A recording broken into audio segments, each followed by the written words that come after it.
Okay, let's dive right into this explainer and see why understanding the rapidly evolving legal landscape around sex discrimination is absolutely crucial for future business leaders.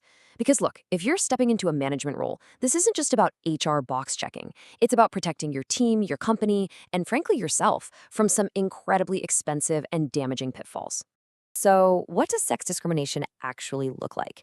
When we hear that phrase, the classic image that pops into most of our heads is an employer actively mistreating a female employee, right? And while that absolutely still happens, the legal reality today is much wider, much more nuanced, and significantly more complex for businesses to navigate. Here's our roadmap for today. We're going to cover the faces of discrimination, case 1 against women, case 2 against men, case 3 on the legal frontier, and finally, the business bottom line. Section 1, the faces of discrimination. It is not a monolith. Moving right into Section 2, Case 1, Against Women, featuring the landmark Ledbetter v. Goodyear. You see, a person can face discrimination for being a woman, for being a man, or for not fitting neatly into either category.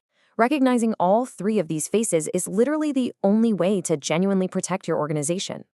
Let's start with Lily Ledbetter.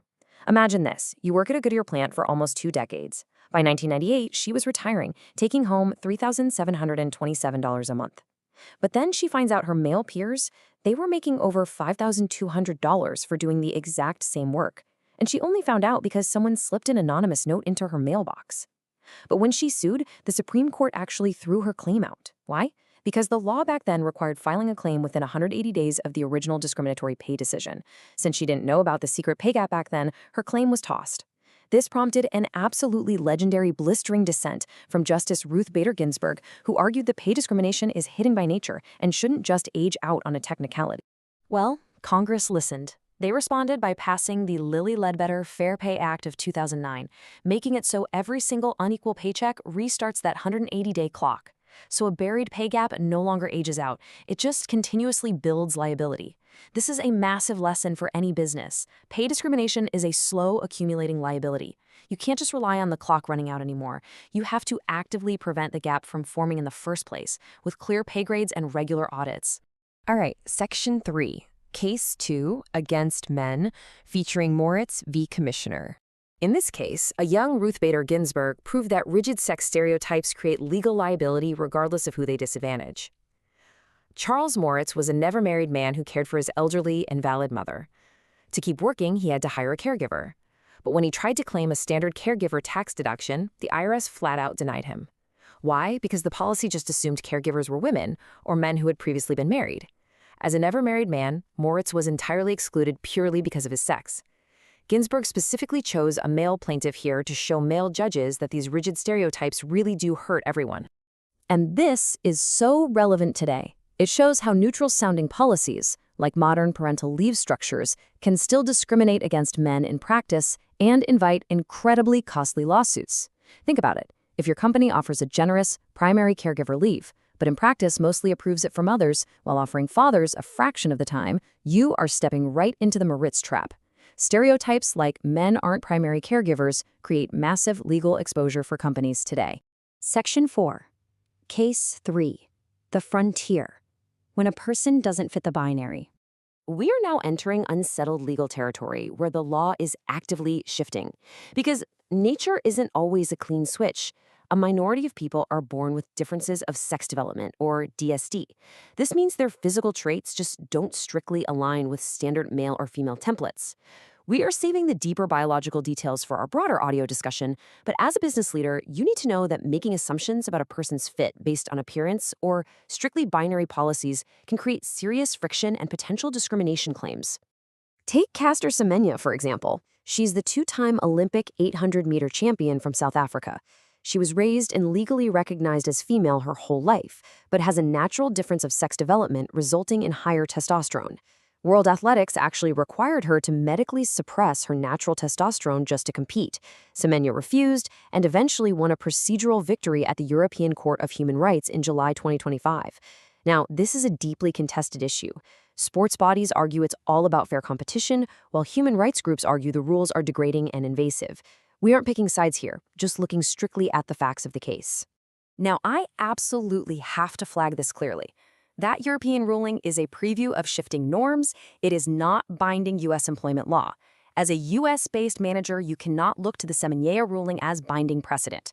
But it perfectly highlights how courts scramble to find the nearest comparable precedent when they face uncharted waters. It illustrates exactly what happens when rigid policies collide with people who simply don't fit the expected boxes. And the U.S. legal backbone is actively moving on this too. You have Title VII from 1964 prohibiting sex discrimination.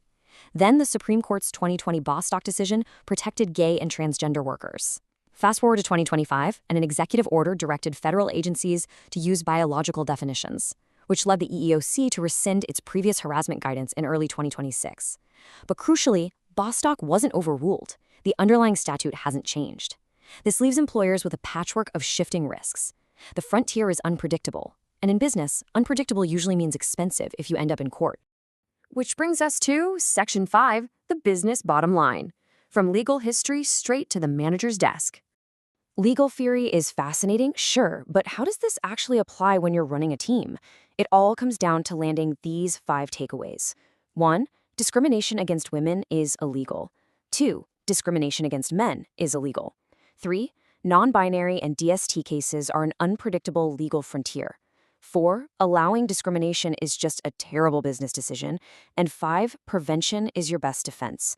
Whether you're dealing with equal pay like Lilly Ledbetter, a stereotype issue like Charles Moritz, or navigating completely uncharted waters, your mandate as a manager is exactly the same: fairness, clear documentation, and consistency. Beyond just being morally wrong, look at the tangible impact. Discrimination corrodes employee trust and morale. It invites expensive corporate litigation and state-level personal liability, and it creates absolute public relations nightmares. As we often dive into during our audio strategy sessions, here's a vital litigation rule: never fight an employment dispute in the court of public opinion. A reputation for unfairness destroys your ability to hire top talent, and defending a lawsuit drains corporate resources, even if you end up winning. So middle managers, you are the critical line of defense. You can use these prevention steps to protect the company and yourself from exposure. Step 1. Establish clear, documented policies and pay grades. Step 2. Stop assuming roles based on sex stereotypes. Step 3. Flag those legal risks before they escalate. If you see a pay gap forming, flag it. If you see a parental leave policy being applied unevenly between mothers and fathers, flag it. Document your performance decisions cleanly and contemporaneously. You are the operational shield for your organization. As you step into leadership, I want you to remember one golden rule. The absolute cheapest lawsuit is the one that never happens. So, when a neutral company policy ends up hurting someone on your team, will you be the manager who enforces the stereotype, or the leader who stops the lawsuit before it even starts?